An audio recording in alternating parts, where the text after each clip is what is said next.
এজন্য মুমিন কাকে বলে? ঈমান। ঈমান তিনটা জিনিসের সমষ্টিগত নাম। এক নাম্বার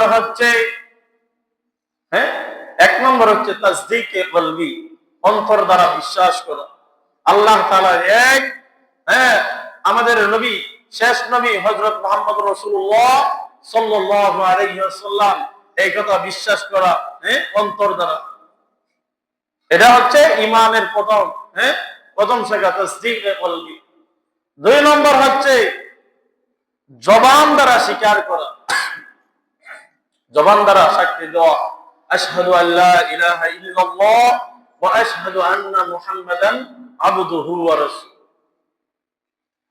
আমি সাক্ষ্য দিতেছি আল্লাহ তাআলা ব্যতীত আর কোনো মাবুদ নাই, আর কারো ইবাদত করা যাবে না, সূর্যের ইবাদত করা যাবে না, চন্দ্রের ইবাদত করা যাবে না, মূর্তির ইবাদত করা যাবে না, পীর সাহেবের ইবাদত করা যাবে না, কোন আলেম উলামার ইবাদত করা যাবে না, কোন মানুষের ইবাদত করা যাবে না, কোন প্রাণীর ইবাদত করা যাবে না, কোন গাছের ইবাদত করা যাবে না। ইবাদত করতে হবে একমাত্র আল্লাহ তাআলা। কাউকে সেজদা করা যাবে না, সেজদা করতে হবে একমাত্র আল্লাহর কাছে। নবীজি হাদিসের মধ্যে বলছেন, যদি আমি কাউকে সেজদার আদেশ করতাম, তাহলে প্রত্যেক স্ত্রীদেরকে বলতাম তোমরা তোমার স্বামীদেরকে সেজদা করো। কিন্তু সেজদার আদেশ নাই, আল্লাহ ব্যতীত কাউকে সেজদা করা যাবে না, মাজারে সেজদা করা যাবে না, পীর সাহেবকে সেজদা করা যাবে না, কাউকে সেজদা করা যাবে না। একমাত্র সেজদা করতে হবে, এই কুফাল একমাত্র ঝুঁকাতে হবে আল্লাহ তাআলার কাছে। এজন্য মুহতারাম হাজিরিন, এক নাম্বার অন্তর দ্বারা বিশ্বাস করা আল্লাহ তাআলা এক, এবং হযরত মুহাম্মদ সাল্লাল্লাহু আলাইহি ওয়াসাল্লাম আল্লাহ তাআলার রাসূল, সর্বশেষ রাসূল, সর্বশ্রেষ্ঠ রাসূল। আল্লাহর পরে আমাদের নবীজির মর্যাদা, এটা বিশ্বাস করতে হবে, অন্তর দ্বারা স্বীকার করতে হবে। আপনি যে মুসলমান, এটা মানুষের কাছে স্বীকার করতে হবে আমি একজন মুসলমান, আমি আল্লাহ তাআলার প্রতি বিশ্বাস রাখি, নবীজিকে শেষ নবী হিসাবে মানি, এটা বিশ্বাস করতে হবে। 3 নম্বর হচ্ছে আমল বিল আরকান। আপনি যে মুসলমান, আপনার কাজ করবে প্রমাণ করবে আপনি মুসলমান কিনা।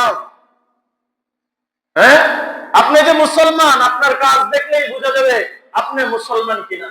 আপনি 5 ওয়াক্ত নামাজ পড়েন কিনা, আপনি রোজা রাখেন কিনা, আপনি মানুষদেরকে সালাম দেন কিনা, আপনার মুখে দাড়ি আছে কিনা, সুন্নত লিবাস টুপি আছে কিনা, পাগড়ি আছে কিনা, এগুলা দেখলেই বোঝা যাবে আপনি মুসলমান নাকি হিন্দু।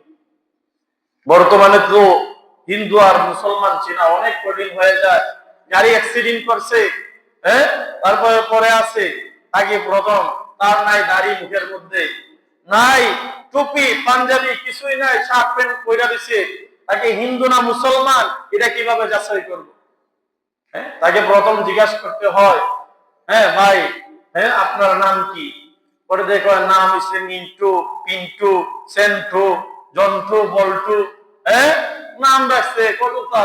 এখন মিন্টু সিন্টু কইলে মুসলমান না হিন্দু এটা বোঝা গেছে? বোঝা গেছে নি?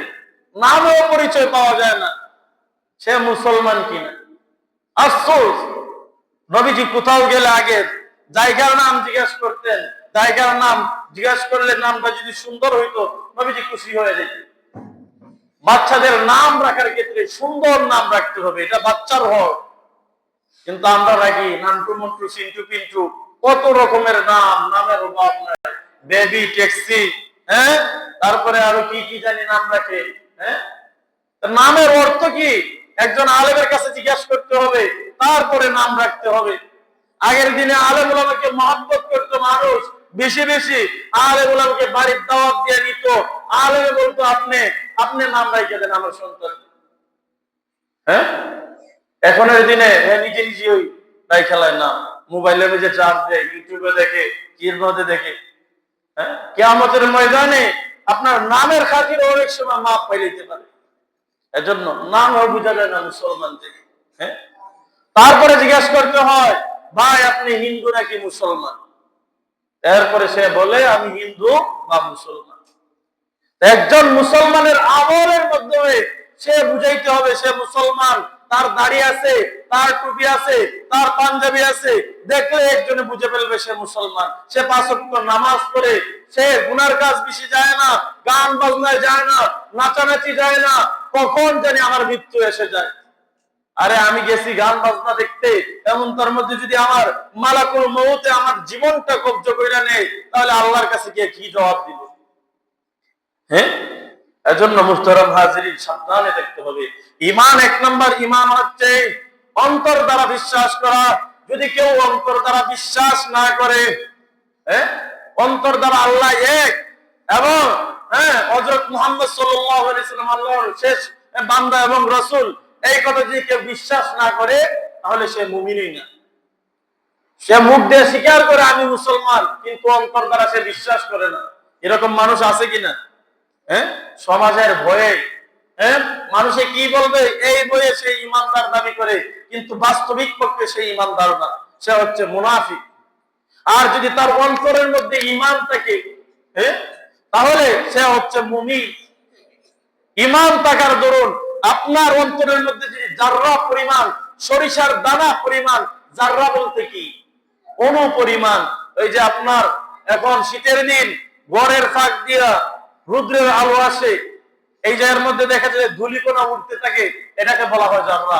এই পরিমাণ ঈমানও যদি আপনার ভিতরে থাকে, শিরিক মুক্ত ঈমান যদি থাকে, আপনি 100 জান্নাতে যাবেন। আমরা সবাই জানি নামাজ ভঙ্গের কারণ জানি, উযু ভঙ্গের কারণ জানি, ঈমান ভঙ্গের কারণ তো কেউ জানি না। কত কারণে আমার ঈমান চলে যেতেছে। কিন্তু আমরা 7টা বিষয়ের প্রতি ঈমান আনছি, এটা তো সবাই জানি মোটামুটি, ঈমানি মুফাসসাল, পারি কিনা? এই 7টা বিষয়কে আমরা লক্ষ্য করি, এই 7টা বিষয়ের মধ্যে আমরা ঈমান আনছি যে এটার দিক দিয়ে আমরা লক্ষ্য করি না। কিছু